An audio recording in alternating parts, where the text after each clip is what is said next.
માં સિદ્ધપુરમાંથી ઝડપાયું છે ભેળસેળ યુક્ત ઘી। સિદ્ધપુરમાં જીઆઈડીસીમાં પકડાયેલું 5,500 કિલો ઘી અશુદ્ધ નીકળ્યું છે। ત્યાં સમાચાર સામે આવ્યા છે। ઘીમાંથી વેજીટેબલ ઓઇલની ભેળસેળ મળી આવી છે।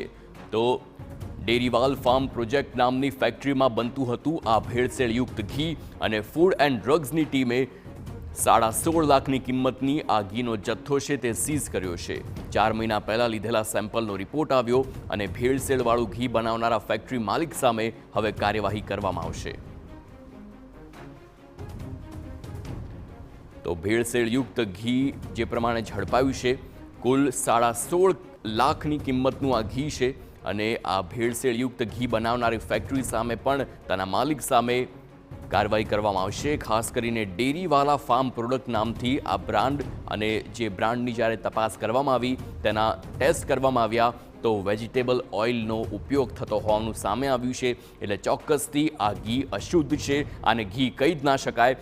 ભેળસેળયુક્ત ઘીને ઘી કહેવું પણ ખોટું છે। એટલા માટે જ હવે આ ઘીનો જથ્થો જપ્ત કરવામાં આવ્યો છે અને તેના માલિક વિરુદ્ધ પણ કાર્યવાહી થશે। સંવાદદાતા સુનિલ પટેલ ફોનલાઈન પર છે। સુનિલ, આ ભેળસેળયુક્ત ઘી હાલ ઝડપાયું છે, પરંતુ સવાલ એ છે કે આખરે આ ઘીનો સપ્લાય ક્યાં ક્યાં થતો હતો? હાર્દિક, ચોક્કસ કહી શકાય તો જે સિદ્ધપુર જીઆઈડીસી માંથી 4 માસ અગાઉ આ શંકાસ્પદ ઘીનો જથ્થો ઝડપાયો હતો। 7 ઓગસ્ટ એટલે કે દિવાળી પહેલા આ જે ઘીનો જથ્થો ઝડપાયો તો લગભગ 5500 કિલો એટલે કે 16.5 લાખની કિંમતનો જથ્થો સીઝ કરવામાં આવ્યો હતો। ફૂડ એન્ડ ડ્રગ્સ વિભાગની ટીમને મળેલી બાતમી આધારે સિદ્ધપુર જીઆઈડીસીમાં ડેરીવાલા ફાર્મ નામના પ્રોડક્ટની જે ફેક્ટરી ધમધમતી હતી ત્યાં તપાસ હાથ ધરતા શંકાસ્પદ ઘી બનાવવામાં આવતું હોય તેવી બાતમી આધારે રેડ કરતા આ સમગ્ર જથ્થો સીઝ કરવામાં આવ્યો હતો। હવે 4 માસ જેટલો સમય વીતી ગયો છે અને ત્યારબાદ હવે રિપોર્ટ આવ્યો છે ફૂડ એન્ડ ડ્રગ્સ વિભાગે એફએસએલમાં મોકલેલા સેમ્પલનો કે આ જે સેમ્પલ હતા તે ફેલ આવ્યા છે।